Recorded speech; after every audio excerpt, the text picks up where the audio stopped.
Hi, welcome to Hitchhiker's Guide to Humanity podcast. This is Chris Copeland, head hitchhiker and human to the alien Krystal. I'm here with Roni, human for the alien Mako. She's also our podcast blog master for our website. And I'm also here with our friend Silas Kuira from Archer Designs in Hashono. And he is from a different tribe than Roni. Roni, as you know from our last week's podcast, is from the Luo tribe, and Silas is from the Kikuyu tribe. So we thought it would be interesting to bring in other tribe members and hear their points of view and their cultural ideals, and bring them into the conversation with us. So first, just a quick introduction from Roni. If you will just kind of introduce yourself and who you are and what you represent. Hi again, everybody. This is Roni from Luo, from Nairobi, Kenya. As Krys said, I'm the blog and podcast manager for Hitchhiker's Guide to Humanity. I hope you enjoyed last week's podcast episode, and we're looking forward to discussing more today. Stay tuned and enjoy.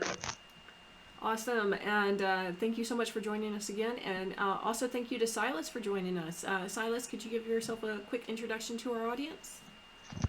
Yeah, I'm Silas Kuira from Nairobi also. I'm Kikuyu guy, as Krys said, and I'm looking forward to contributing some information about our culture. That's awesome. So let's just kind of go ahead and recap briefly from last week. We talked about a few different things in Luo culture, including the idea of polygamy if a wife was unable to bear sons or bear children for her husband. We also talked about burial rites with the Luo. And Roni wanted to bring up a particularly interesting topic about inheriting wives in Luo culture. So we'll just kind of start with that, and then we'll bring in Silas to hear his thoughts as an individual, as well as his thoughts as a Kikuyu man. So Roni, go ahead and kind of explain, what is this inheritance of a wife about? Okay, so say you're two brothers in a family, and you don't have, and you die. Your brother is allowed to inherit your wife as part of, say, your estate.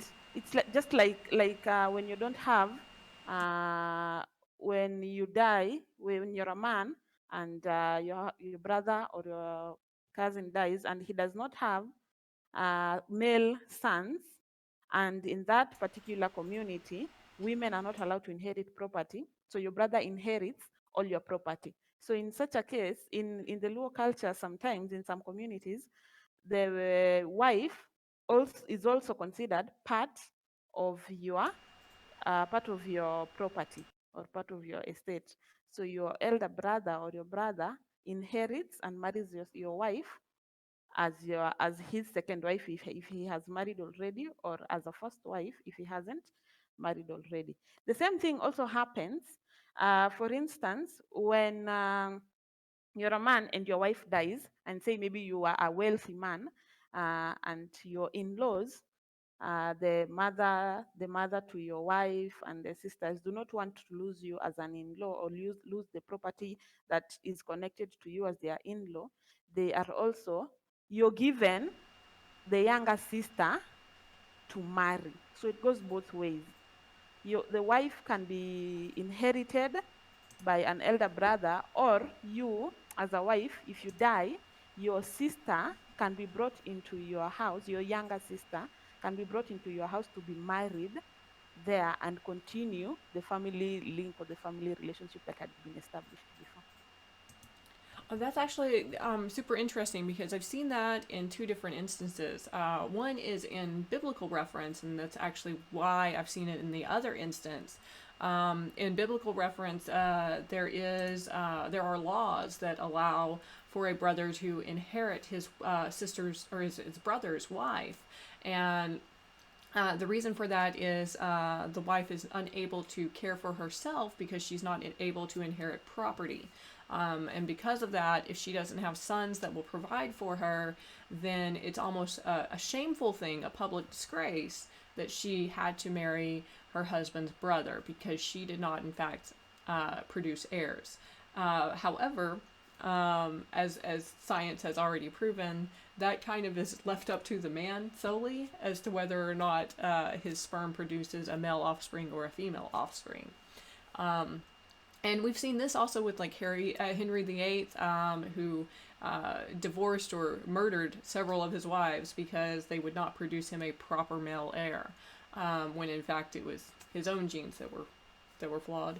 And then in American culture, this happens, or it did happen, and still does happen in certain fundamentalist Mormon traditions. This started because they were being persecuted in the 1800s. And so they were actually had clashes with American pioneers and military throughout their settlement of Utah, the state of Utah. And since life was also hard out there, several men died. Because of that, the wives were left with no way to support themselves, so other men in the community would marry them, so that they would have some support. And that's why polygamy got started in the Mormon traditions as well. So Silas, I'm really curious to see what Kikuyu ideas about marriage are, for one. In particular, if there are these laws about inheritance, or if there aren't laws about inheritance, what is the Kikuyu reaction to the Luo practices of this? So yeah, your thoughts on that? Yeah, we don't have any of that in Kikuyu culture at all. Actually, Kikuyus are a unique tribe. Let's go back. The Kikuyus are Bantu, and the Luos are Nilots. Huh? So this is an ethnic group altogether. And so the whole Luo Nilotic group, all the way to Egypt via South Sudan, that practice was there with the pharaohs. Their kings used to marry within their royal bloodline, you see. But Kikuyu is a completely different tribe coming from Central Africa. So it's one of the pioneering tribes from the Bantu. And particularly Kikuyus, the unique thing about us is that the women are very empowered. So we don't have that kind of wealth inheritance at all. Because the tribe itself started as a clan of 9 daughters.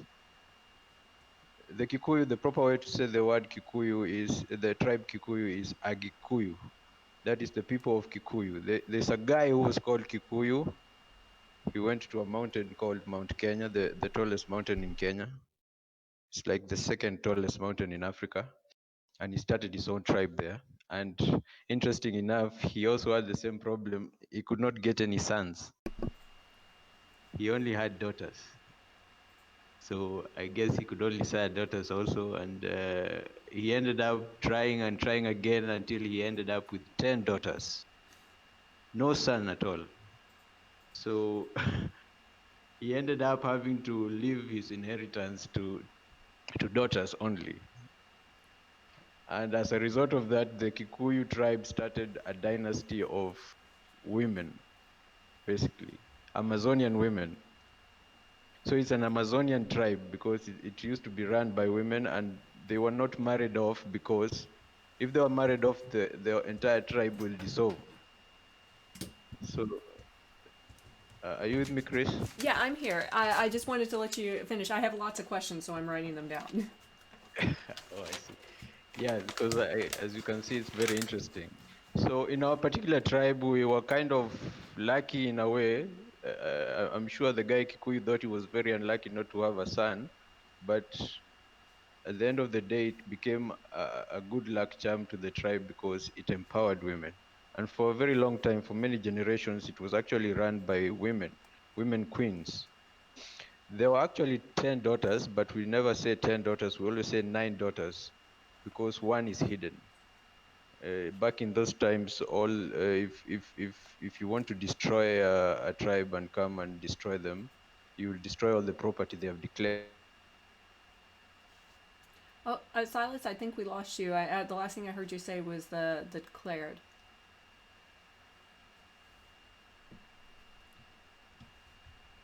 Silas, I think we've lost you.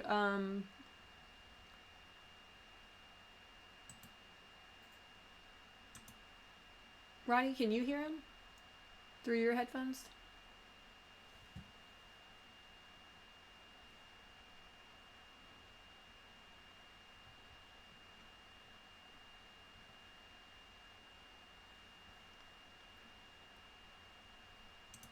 Ronnie, are you there? I can hear you. Okay, now I can hear you. So the last thing I heard you say was about the hidden daughter and how she was hidden for protection. Yes, and so most people don't. And you cut out again. I can't hear you. Most people.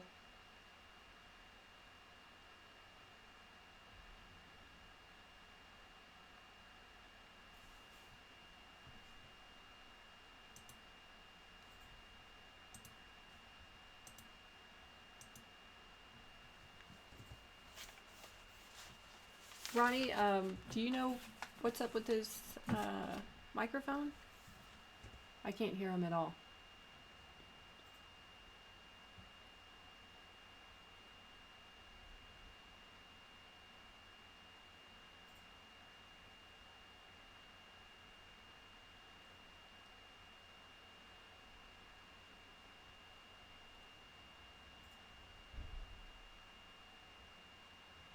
I think Silas is trying to reconnect.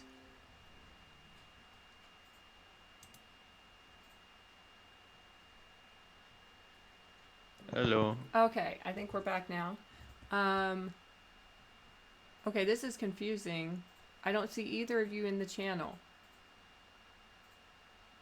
There we go. Yeah. Okay, we got it now. Yeah, I think we had a loose cable or something. Okay. So you were talking about the daughter being hidden away. Yeah, so basically that's it. I was just giving you an introduction to the start of our tribe. So it's about 4 centuries ago or so. All right, that's awesome. And what I'll do is I'll just to make sure that you're actually finished speaking and that I have completely let you say your statement. Then I'll wait a few seconds to pause just to make sure, and then I'll kind of follow up with my own questions. So, Silas, you mentioned a lot of very interesting things. One thing I just kind of want to focus on is that Kikuyu was actually the name of a real person who lived. So that kind of makes me want to ask, how did the Luo culture, the Luo tribe, get its name? Is there a story behind it? I'll let Roni answer that. Yeah. I am not really sure of a particular story that led to the Luo name. No, yeah. I don't think I've heard of one. I'm curious because it seems like the Kikuyu name and the history of how it started actually really very well explains why there are so many more freedoms for women. Now, one thing I would like to ask is, have you noticed that freedoms for women were curtailed over the centuries and into modern times as other tribes began influencing it, as the West began influencing Africa? Did rights for women go away for a while? And how has that changed today? Well, I would say that the rights for Kikuyu women did not really go away, but there was a revolution of sorts some time back, less than a century ago, actually. The last queen of the Kikuyu was called Wango wa Makeri, and she was a tyrant, actually. And the men plotted something to overthrow her. But before I tell you about that story, I think the Luo also had a progenitor. You know, their Nilotes coming from the Nile, basically the Nile River, a very long river, and then ended up in Lake Victoria. They're based in Lake Victoria. I think there's a guy, I don't remember what's his name, but we were taught in school. He was the progenitor of the Luo tribe. And they were there before the Bantu came. So one of the Bantu tribes that is very close to the Luo that came and found them there and became influenced by them is called the Luya. It's the second largest tribe in Kenya after the Kikuyu. So basically, the Kikuyus had huge numbers. They were coming from Central Africa simply because of population increase. Anyway, as far as the Kikuyu, they were ruled by women for centuries until one day the men had enough because the women were a bit they were a bit too tyrannical. They were dictatorial. They even used to use men as seats when they had discussions in the courtyard, especially this last queen. So the story goes, I'm not sure if it's a fable or it's a real story. It goes that the men had a secret meeting somewhere and they decided to overthrow the government to stage a revolution because all the other tribes around the Kikuyu were patriarchal. They were not matriarchal. The Kikuyu was like an exception. And so they overthrew the government. They planned. They came up with a solid plan after a lot of discussion. They decided to impregnate all the women at the same time, so that the women would be weak and they would overthrow the status quo on maybe when the women were on the 8th month of pregnancy. So something like that. I'm not sure if that's a true story, but since it happened less than a century ago, it probably can be verified. Well, that's incredibly interesting. It kind of throws out the window that entire theory that if women ruled the world, there would be peace and equality. Obviously, that's not the case. It just women are just like all other humans. We are just as we can be just as corrupted as any other human, any other man, and yeah, it sounds like basically there was the opposite uprising for the Kikuyu instead of it being women demanding their rights, it was men demanding their rights. So it's an interesting twist on it that you don't see in. I've never heard of that in any other culture, so that's really interesting and kind of really does back the idea that women are not any more nurturing or more capable of being nurturing than men, and can be just as warrior like. So that's incredibly interesting to see. Now, just for people who don't know, I understand that Nilotic means that these are tribes that originate from around the Nile, so they're originally from Egypt, whereas the Bantu tribe are further south, more centralized. Is that correct? Yeah, that's correct. Okay. That's the point. All right. So then let's talk to Roni a little bit about. As far as when the Kikuyu tribe started coming in and interacting with the Luos, what were there tensions between those tribes? How or did they originally get along? What were their relationships like between tribes? First of all, I want to point out something that Silas has mentioned. There's a statement that he made that Kikuyu women are more empowered than. This will not win me points in the Luo community, but it is actually true. That, and I didn't know this story that Silas has just told about the empowerment of the Kikuyu women and where it dates back to. But you can see it reflected in Kikuyu women today. It is said that in Kenya, as just people say it as jokes, but it is also just like a real thing. If you marry a Kikuyu woman, you have a better chance of getting further in life than when you marry a Luo woman, because Kikuyu women are like business oriented, money oriented. They're always like hustling and looking for the next ways of bettering themselves, making money. It is always just about making money, empowering themselves, which is like almost the complete opposite of Luo women, who are more, not all of them, of course, but most, who are more passive. The Kikuyu women are more active. So to answer your question on the interaction between Kikuyu and Luo women, there's always been uh, some kind of hidden or subtle hostility. It's not something that is like said or outrightly, but in the background or just sadly, there's some sort of hostility between Kikuyu and Luo women. I think it is based on the fact that the society views Kikuyu women as more go-getters, for lack of a better word, more empowered, just like Silas has said, and Luo women as more passive than the Kikuyu women. And Luo women are not like accepting of this fact, so they like bash Kikuyu women and say that Kikuyu women are just money-oriented. If you marry them, they can kill you for your. They're too hungry and too selfish. They can kill you for your property and stuff.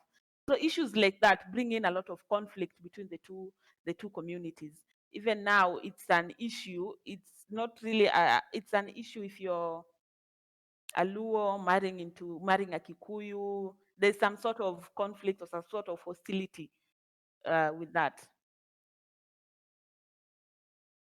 So, my question then is, so when you're saying that when someone marries a Kikuyu woman, they end up further in life and more successful, are Luo men now seeking out Kikuyu women for that, or are they just unaware of the fact that of the data behind this? They are aware, and you find a lot of prominent Luo Kenyan men are married to Kikuyu women. There's an MP in Kenya, Babu Owino. He's really famous for controversial stuff. He's married to a Kikuyu woman. The head of Safaricom CEO, who died recently, was also married to a Kikuyu woman. So you find that it's my own brother seeks seeks out Kikuyu women more than Luo women. He does well with Kikuyu women. Just to show you how, like the seriousness of this issue, I was talking to my brother the other day, and he was telling me that he has a girlfriend who's a Kikuyu now, and he was telling me the advantages or the best things about this lady is that he pushes her. She pushes him to work like really hard. Have you done this? Have you done this? Do this with your money. Like pushes positively into self-empowerment and into bettering himself. Unlike Luo women who are more passive and just into, yeah, you're there, you're in a relationship, blah blah blah, just that. So they know this. Luo men know this, and it has become a trend. More Luo men seeking out women of other tribes, especially Kikuyu women, in as much as it is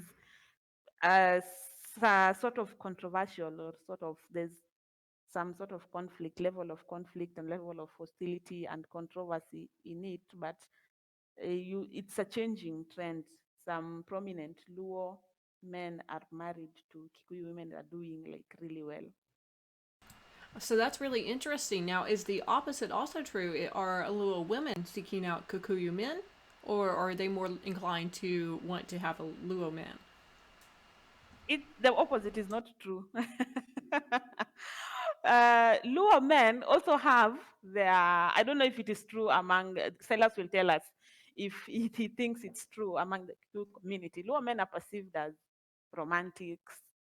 They know how to show love better than Kikuyu, than Kikuyu men.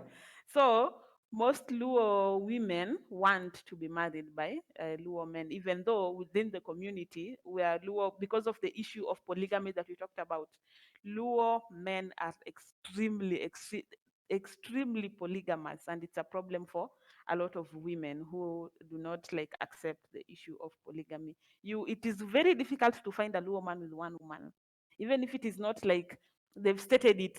It's not in the open that I have a second wife, or I'm looking for a second wife. They will always have 2 or 3 women out there. So that is an issue within the Luo community, but still, most Luo women do not go out seeking Kikuyu men. Oh, that's really interesting. It reminds me of Dutch culture here.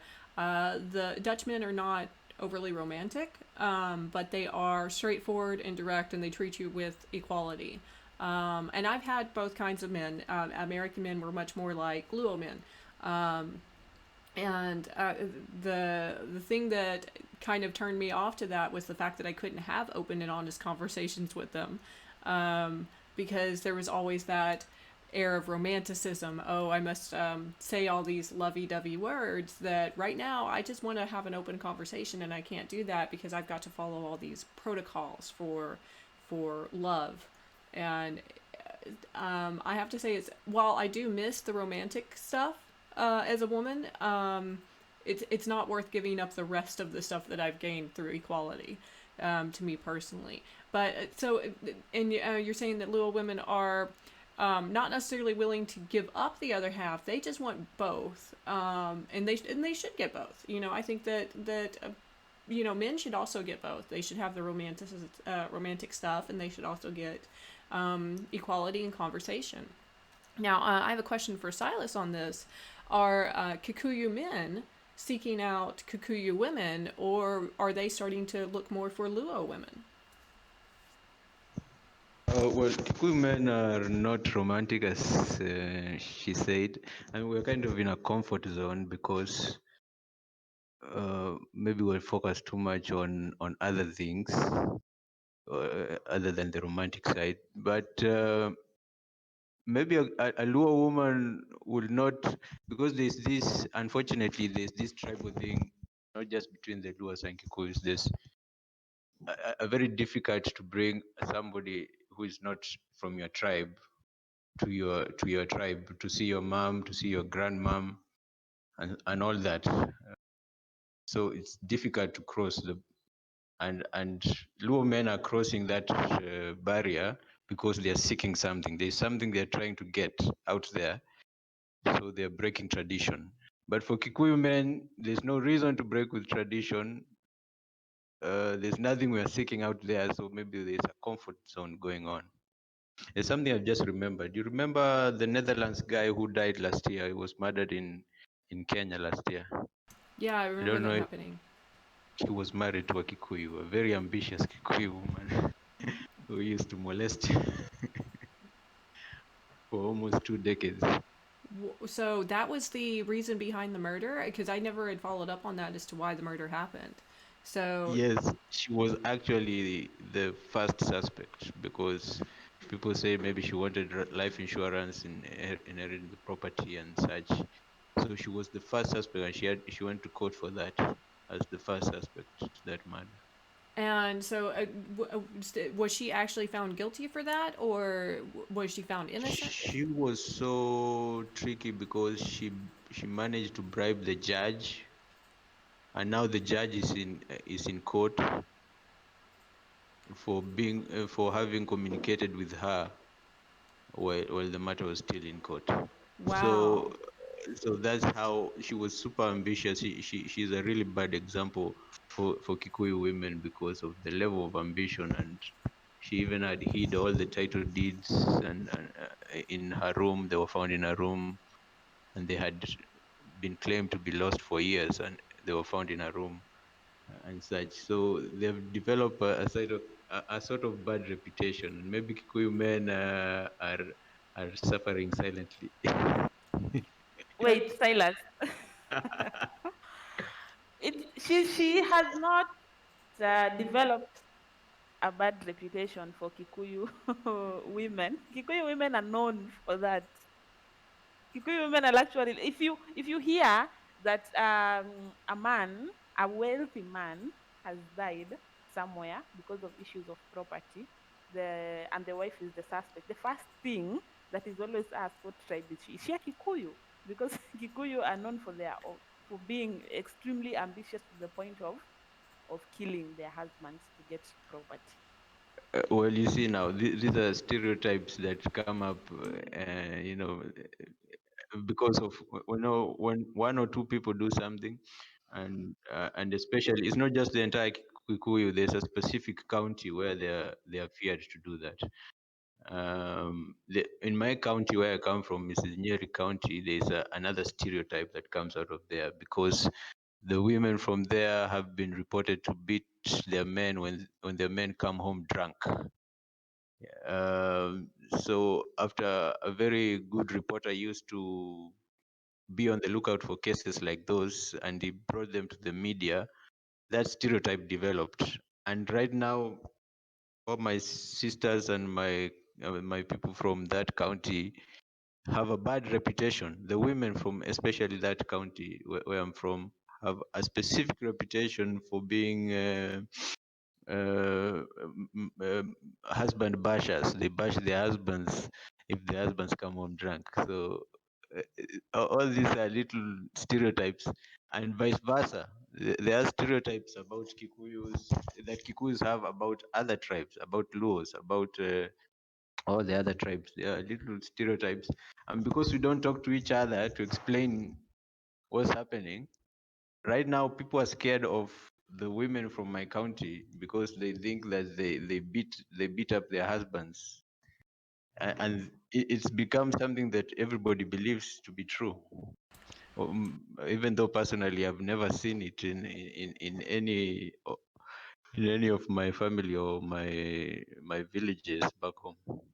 So it may be just isolated to one county where these issues are really cropping up. Is that what you're saying? Yes, it even goes down to county level because, like the lady I just told you about who married the Netherlandan, uh, she was from a specific county which has a bad rep even among the Kikuyu. It has a bad rep for conmen, let's say. Just like you can say New Jersey has a certain reputation. Yeah, the Bronx has a certain reputation. The city of Compton in California has a certain reputation.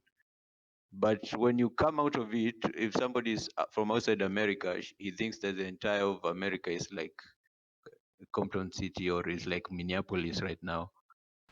So these are just stereotypes that come around. Well, I think America is quickly devolving into basically Detroit, Compton, and Minneapolis right now.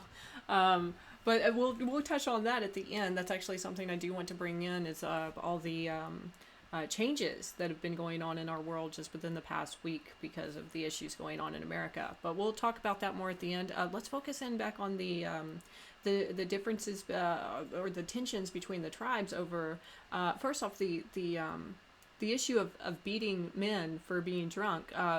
Now, the opposite is normally true in America, although I have heard there stories of women who are abusive to their husbands, and there's actually statistical evidence that shows that happens fairly often and goes far more unreported because it's so embarrassing for the men. To have to say I was beaten up by my husband, but the reason they are beaten up by my wife, and the reason they were beaten up is because they would not hurt their wives, and so they just took it.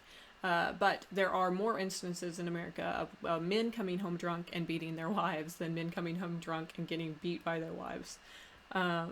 So how is that in the Luo culture? What happens if a man comes home drunk to his house there?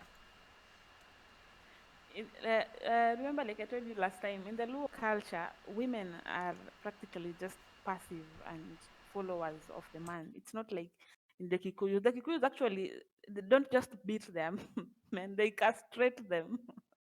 It is not just they just. It's not like you come home drunk and then it's just a little fight, physical, and then they beat you here and there, and then they castrate you and you bleed and they even kill you. But that is not the case for Luo women. Luo women are it's like the complete opposite. The man will come home drunk, abuse you sexually, physically, they beat you up, and the following day you're still just there in that marriage, not able to do anything about not really not able to do anything about it. I think it's they I don't know why. It's just something like they've gotten like used to it or they've adapted to it. They're just we are just that passive. Let me not say they, and I'm also alone. We are just that passive in issues, marriages and relationships. I think we're not like most Luo women do not stand up for themselves like the Kikuyu women. You will not find a Luo woman. I don't think I've even seen it in the news. A Luo woman who has like beaten up the husband really badly or stood up for herself and beaten up the husband, chased him out of the house. Maybe it happens, but I've not heard of anything. Nothing of that sort has been enlightened. Like in the Kikuyu community, where women are really vocal and they stand up for themselves. No Kikuyu man would sanely think of beating up a Kikuyu woman. The complete opposite in the Luo culture. The man is like superior, extremely superior, extremely dominant in the relationship. So this kind of makes me think of what would be the appropriate response on both sides if this happens. If someone comes home drunk and not just does it once, but like multiple times, that's obviously signs of alcoholism and something that needs treatment. Because if it's a repeat issue, if they're coming home drunk, regularly, then they're using this alcohol to cope with something going on in their lives. Now, and that's for both, whether it's a Kikuyu man or a Luo man or an American man. And I remember in particular one American man who I dated who had these issues with alcohol, and it made him abusive when he drank. And it took me a long time to remember my value and get out of that relationship. So I definitely feel for and empathize with Luo women who are trapped in those situations, because I've been trapped in that situation before, and I know how hard it is to leave. And I had resources at my disposal to leave, and I still chose to stay because I had been brainwashed so badly with this relationship. Now, so what is this a systemic issue in the society where there's issues with alcohol that are coming to the surface and they're instigating these violent actions from Luo men and from Kikuyu women? And either of y'all can answer that. Let me answer that. Yeah, generally there's a major alcoholic problem in certain countries, generally in Kenya. The second largest successful company in Kenya is the beer company. Maybe we got that from the British colonialists. They introduced beer here. Now, So hold on though. I think that Egyptians made their own beer, if I remember right. yeah, but not in Kenya. You see, Egypt is far away. So in Kenya, beer used to be only for the elders. Before the colonialists came here, young people didn't drink, weren't allowed. Nobody else was allowed to drink, and beer was a rare thing. It was just for the elders.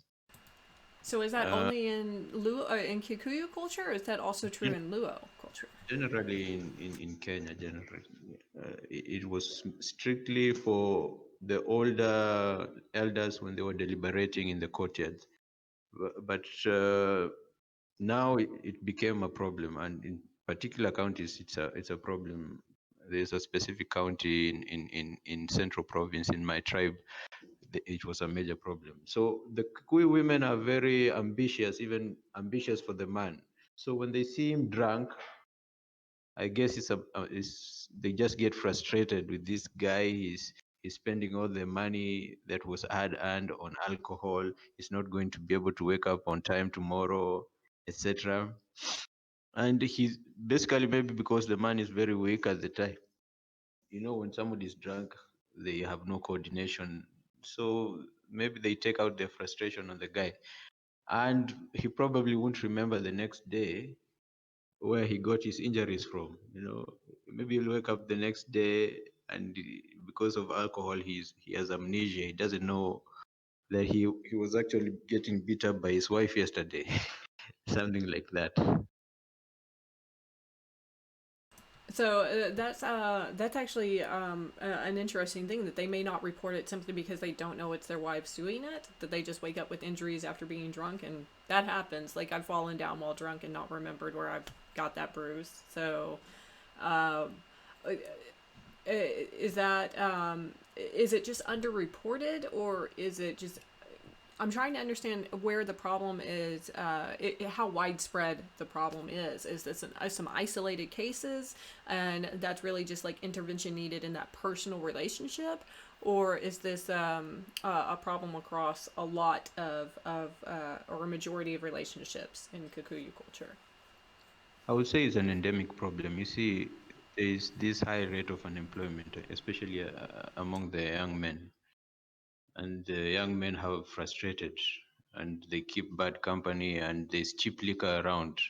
Some extremely cheap liquor around. You can get drunk with $1, Well, like really drunk. that's incredibly cheap to get drunk on. I think the only thing I've ever been drunk on about that cheap is Everclear in America, because it's super cheap. This actually makes me think that that's actually the reason that a lot of men in America start drinking. The particular guy that I was with that had this issue could not keep a job. Struggled with a lot of basic, just common sense things. But and a part of it was the job market was a little sluggish, but he also had a lot of mental health issues. In addition to that, what I'm hearing is that in Kikuyu culture, this has way more to do with the economic struggle that Kenya is facing, which I'm sure has only been made worse because of the pandemic. And that's causing the issues because these men are feeling defeated that they can't provide for their family the way they're expected to. Is that your take on it as well?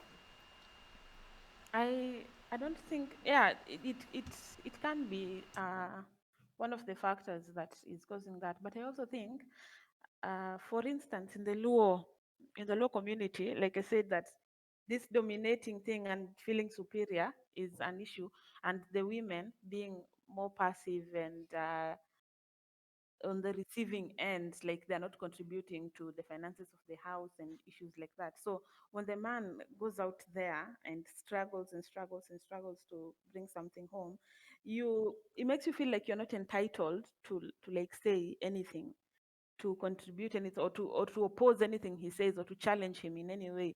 So the minute you raise your voice even a little bit, it becomes an issue, and the issues of violence start coming in. I know of a couple of friends whose husbands don't really drink. They're church going people who don't believe in taking alcohol and things like that. But the violence in their houses, it's like every single day they have to be beaten up, abused sexually, and things like that. It's not because the husband does not have, I know of one whose husband has a really good, but because he sees the wife as somebody who does not contribute anything, you're just there to bear my children, you're not really contributing a lot to Mele. So I'm allowed to do anything I want. I'm allowed to go out there, have as many women as I want because I'm the breadwinner. And after all, there's nowhere that you can go. I'm the one who provides everything for you. I'm the one who brings in everything. You cannot go anywhere. You cannot take my kids anywhere because there's nowhere that you'll take them. You cannot provide for them or anything. So I think that is also an issue that women, that needs to be addressed on the side of the women.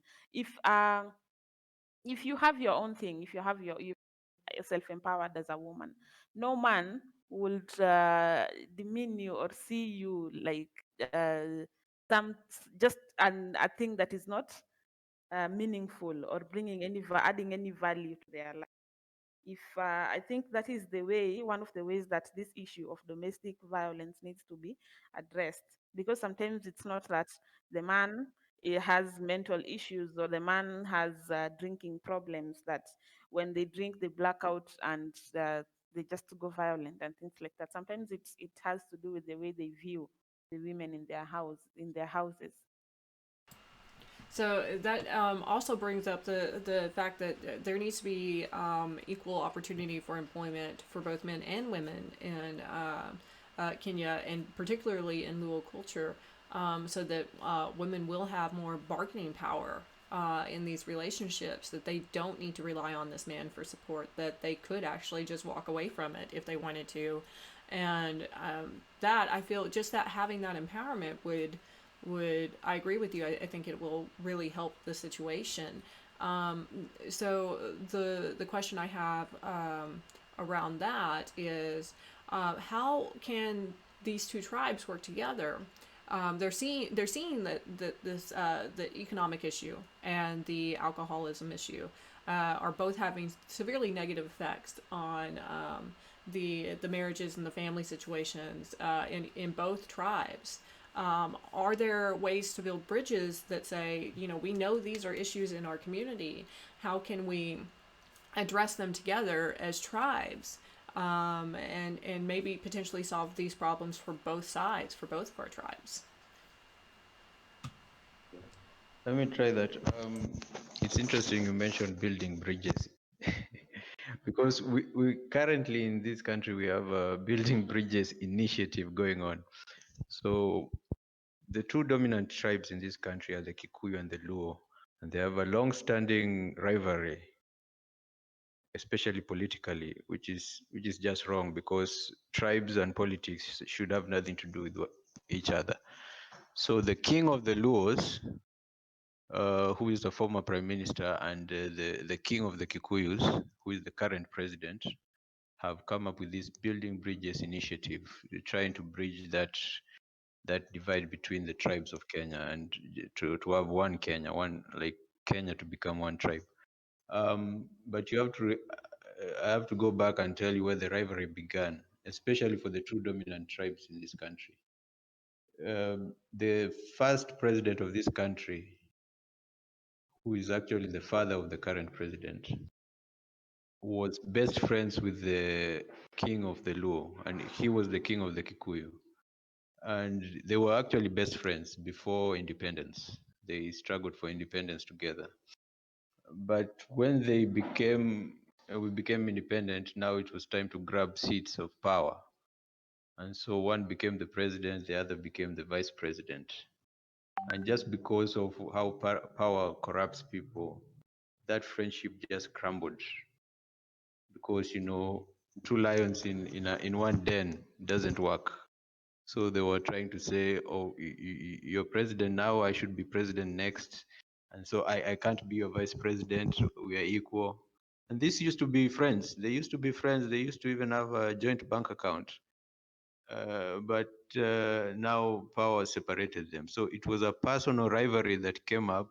And because they were the leaders of tribes, these two tribes just became rivals because of that. Just because your leader has a rival now, the whole tribe backs this tribe, and the whole tribe backs the other person.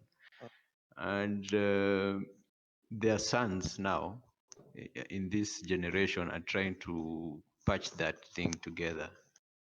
They're trying to bring about a handshake and build bridges together, but it has been around for so long, it will take time to reconcile. Yeah, I'm assuming that this rivalry has stemmed back for thousands of years. There were probably actual conflicts between Nilotic tribes and Bantu tribes. Is that the history of the conflict even before colonialism? Yes, but they were the tribes which were closer to each other. You have to understand that the Luo and the Kikuyu are separated by a large distance, like 500 kilometers or so. So the rivalry was recent. It's from independence, from since 1963. Before that, we were so far apart from each other, we didn't even know each other properly. But we had rivalry between the tribes which are next to each other. They always raid each other, the ones which are neighbors to each other. Like the Go ahead. Sorry. Yeah, like the Kikuyu women who were the first clans of the Kikuyu. They married they got children from the neighboring tribe, the Maasai, a warrior tribe, and they kept the children for themselves and formed the Kikuyu tribe. But there was always rivalry between the Kikuyu and the Maasai because they are next to each other and they're trying to steal each other's cows. And the Kikuyu became a hybrid a tribe of warriors and farmers at the same time. That's interesting. That reminds me of conflicts that you hear about between Native American tribes. While they may have really kind of laughed at their distant cousins over on the West Coast, the East Coast tribes really fought mostly with each other.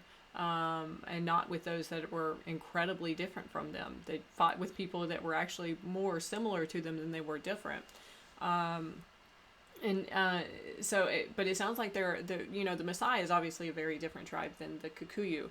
And as far as the kind of typical image that Western white people have of an African tribe, the Maasai is probably like the classic iconic image of that, just because they're that warrior mentality, and the we've seen their patterns a lot before, and they're the ones that are kind of like put on TV the most, just because they're the most extreme, or one of the most extreme. Whereas the Kikuyu and the Luo are not as present in the Western consciousness as the Maasai tribe are. Um, so, looking at the way they are building these bridges, what initiatives are they actually doing?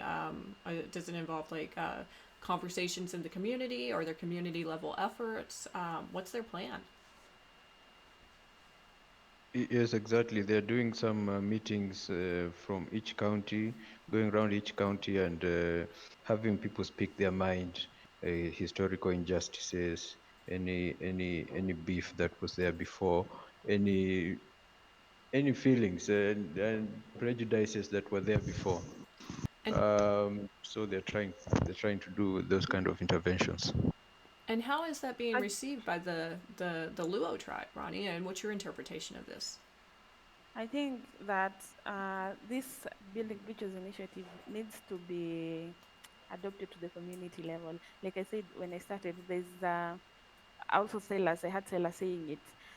Luo women and Kikuyu women, or Luos and Kikuyus, don't really talk. So these issues, so I think that needs to be the first level of discussion, or leading to intervention for the healing process. They need Luo women and Kikuyu women need to like seriously come up with platforms where they talk and share these issues that they are going through, because there's a lot that Luo women can learn from Kikuyu women about empowerment issues and things like that. So I think that there should be such kind of initiative at down to the community level and the grassroots level to help Luo women and Kikuyu women empower each other. These are the two dominant tribes in Kenya. They're the two tribes which bring a lot with their conflicts.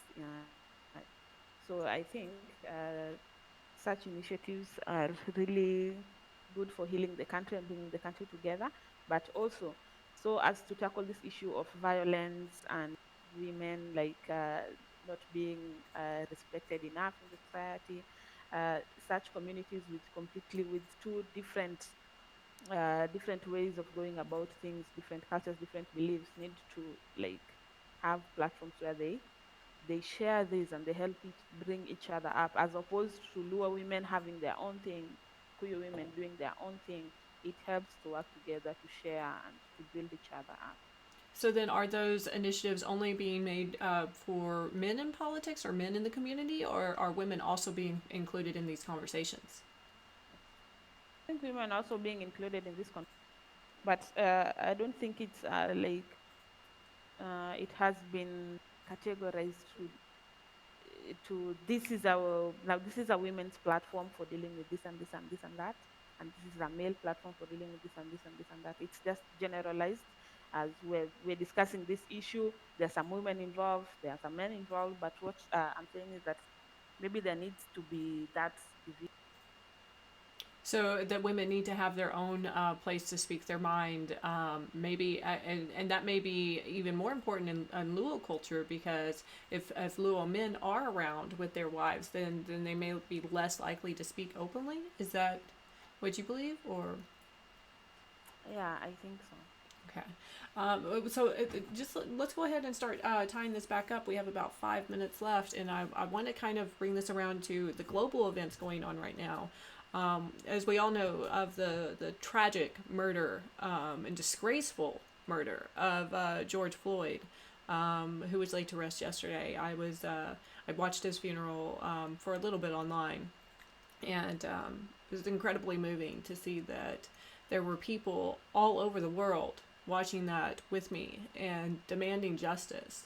And not just for George Floyd, he's just the latest in a long list of black names in America, in particular black men, but also black women and children who have been murdered at the hands of police in America. And on a daily basis, black people in America are harassed by the police. And while we can try to, sit there and deny that, oh, this doesn't actually happen, and they're just, they must have done something wrong to deserve this treatment. That's gaslighting, just in a nutshell. Denying someone's experience and that it's happened repeatedly and over again with multiple different people. We're trying to clear out the systemic racism in America, and that's why you're seeing the protests and the riots, and unfortunately President Trump's actions to quell the uprising, using our own military forces against us in America. Luckily, I'm here safe in the Netherlands, and I can watch it from a distance, which in some ways is even harder because I can't join the fight, on the front lines. But I am in relative safety here in the Netherlands. Now, we've seen protests erupt all over the world, including in Africa, in particular in South Africa, but as well as in Greece and London, in Amsterdam. I'm going to another protest on Saturday here in Tilburg, but we're seeing these protests pop up all over the world to demand justice for people. And I know it's a little bit different in Kenyan culture because while everyone is black there, not everyone belongs to the same tribe. And I'm going to say everyone is black in general. I know there are white people that live in Kenya too, but it's a majority black population. So what is the reaction in Kenya to what's going on in the world? And are you seeing your own needs for change and in the government systems and in police systems as a result from the uprisings going on in America? And that's for either of you to answer, whoever wants to start first. Yeah, we're very much in solidarity with George Floyd and the Black Lives Matter movement. We have police brutality in Kenya too, so we feel it a lot, especially during this COVID lockdown period. We've experienced a spike in police brutality. We also have had protests about the George Floyd murder here in the U.S. Embassy. We have expatriates in the U.S., immigrants in the U.S., Kenyans who are also joining the protests there. So it's an issue that is very familiar to us, although it's weird that we're experiencing police brutality from our own race. That is. I, Go ahead. I'm sorry, Ronnie. Your turn. I think it has also brought up a lot of conversation about our own tribalism issues and things. Like I was telling you yesterday, there's some people who are making comments that people are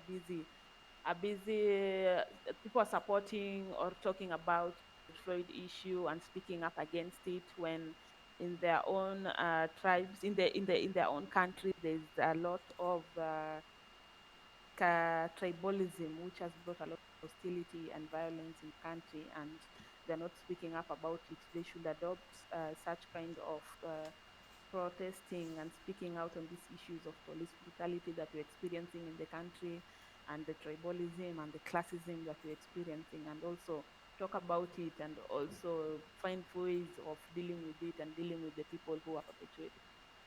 So then my curiosity comes in if this is not, this is obviously not a racial issue since this is the same race.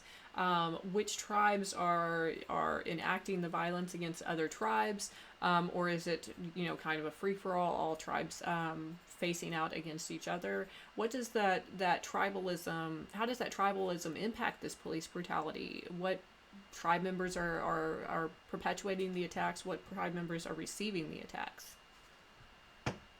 It's not really tribal when it comes to the police. It's almost like the police are a tribe of their own now. Huh? What maybe Ronnie is trying to say is we have so much violence against ourselves, but when we are outside of Africa, nobody distinguishes us. Nobody knows that this is a Kikuyu, this is a Luo. They just see a black person and they will receive oppression as black people. So it comes back to us. It comes back to us to think that, or to realize that we are considered as one, and it makes no sense for us to rival against each other. I think that's a really good point to make, and I want to go back to that the thing you said about the police becoming their own tribe. We've actually seen this issue happen in America as well. The police will back each other, will lie about the actions of their fellow police officers in order to cover up for them. And that's been ongoing since the foundation of the police. It's a brotherhood in America, and there's all these hashtag Blue Lives Matter movements as well. The problem with that is cops are the ones with guns. So yes, all lives matter, blue lives matter, but they're not the ones that are being killed in the streets on a daily basis. Those are black lives and brown lives. And as a white person, I don't have to fear walking down the street in America, unless I'm just in a bad neighborhood, and that could be a white neighborhood, a black neighborhood, a Hispanic neighborhood, basically any neighborhood where there's poverty issues. I would more likely be attacked. But that has nothing to do with race, and way more to do with poverty and not an equal distribution of resources. Uh, I agree with you completely. Yeah. Maybe they should call it Black Lives Matter too, so that they can get the point that all lives usually matter except black people. I think that's a really interesting thing that you said. Adding that word to on the end really just specifies that, we're focusing on the fact that so far Black lives have not mattered. And that is the issue. Black lives should matter. And I think that what we need to kind of remember as we're moving forward into this new era where, yes, we are all as a world now recognizing this movement. I remember when it started back in 2013, and this is kind of like my own confession time. I was not an active supporter of the Black Lives Matter movement. I thought it was a good movement. I thought it should be done, but I didn't put my money behind it. I didn't march in protest for it. And I didn't say anything when my white friends would say, yeah, but all lives matter, or what about cops, or, I never said anything back. I kept my silence. And as a white person, that means that I was implicit in the crimes, because I did not share my privilege. I did not share my voice. I had a platform for my voice. And people listen when white people talk, and I kept silent. So I'm no longer keeping silent. I have woken up to the fact that I need to be doing more, not just as a person, but specifically as a white person who holds that power. That it's going to take white people stepping forward and sharing. And so I think the Black Lives Matter movement is not just to bring black people to the forefront, but it's also to hold white people accountable. So yeah, I feel like it's time to start holding ourselves accountable, and realize that we all originally came from Africa. So if we look back at the history of humanity, humans originated in Africa. We are all African. Some of us may have split off and got lighter skin and grew more hair as we moved up north or out east or to the west, but we are all still African. And we need to stop treating people who look more African than others as second-class citizens. That definitely needs to be changed. So just kind of some final thoughts. In general, how do we encourage equal treatment of people in Kenya and around the world? And specifically, do you have any advice for the white followers that listen to this show, our white watchers? What message do you have for them? Hey, Roni, you can go ahead and start. Yeah.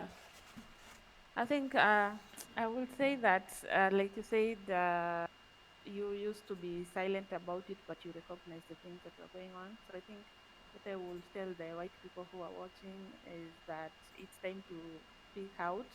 Yeah, just sitting in your house and being in solidarity with what is happening in your mind and the comfort of your home does not really will not really move things to the next level. I think people need to get out there and show that this we have had enough of this. It's time for things to change, and I think that that is something that also needs to happen in Kenya, because when there's police brutality in Kenya, people will go to social media and they will lament and they'll say this is wrong, this is bad, this is what.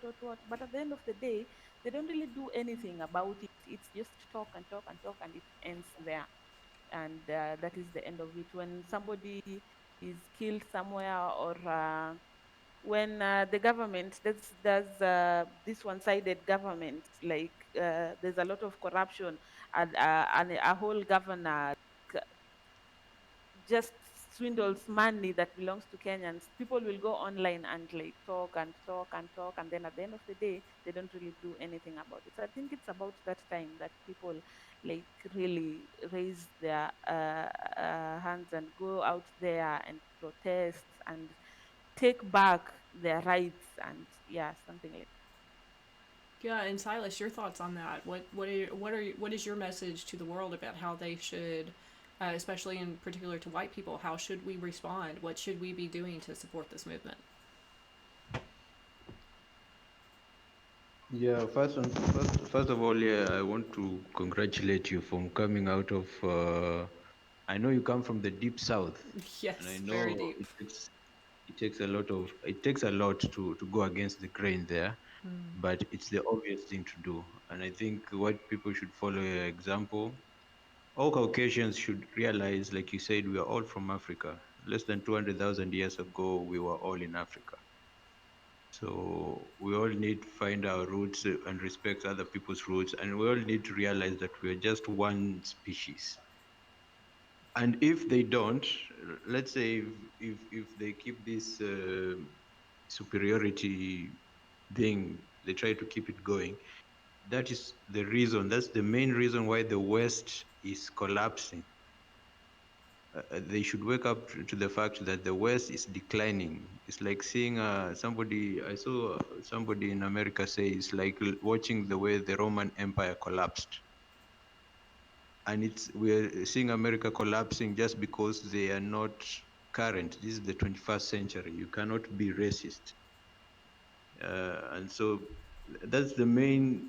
It's them who will hurt themselves if they don't abandon. Uh, Supremacy, white supremacy mentality.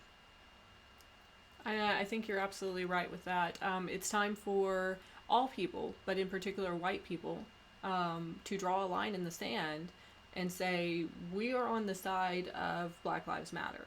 We are on the side of peace and justice and prosperity for all, equality for all. And for those white people who don't cross that line and join us, they're going to be left behind. They're not going to be allowed to be in our government anymore. They won't be allowed to be in our police forces anymore. That's where the new direction of the world is heading. I don't want racists in my schools. I don't want racists in a police uniform. I don't want racists in the government, because they're also then spreading that message of hate to people in my family, people I care about, people I love, my friends, and I don't want to associate with that. And in fact, it's been a little bit heart wrenching to find out how many of my white friends, not just in America even, but also here in the Netherlands, are actually racist. And I've had to end a few friendships this past week because of that. It's been pretty shocking to see that even in this utopia, if you scratch that surface, just underneath there's the racism. And I'm kind of opening my eyes up to that. And in fact, tonight I will be hanging out with half Surinamese, half Dutch person who is in my building, and she'll be the first person of color here that I've gotten to sit down and talk with. And talk about racial issues and what it's like to be a person of color in this country. So that's going to be incredibly eye-opening for me. And I hope that will come out of it a deepening friendship that will help not just me understand racism better, but also to show that there are white people that stand with black people on this issue, and that we're not going to let it go away, and we won't keep silent anymore. We'll keep talking about this issue, and we'll keep going with it, and we'll keep pushing for change. So just as a kind of wrap up, thank you both so much for coming and joining in on this conversation today. And I'm excited to have more of these conversations in the future, and talk more about Kikuyu and Luo tensions, and as that changes, as it grows with these Building Bridges initiatives. So thank you both for attending today, and I will hopefully see you both again on the program very soon. I know I will, definitely with Roni. And to our listeners today, thank you for listening, and we will see you again next week. Bye, guys.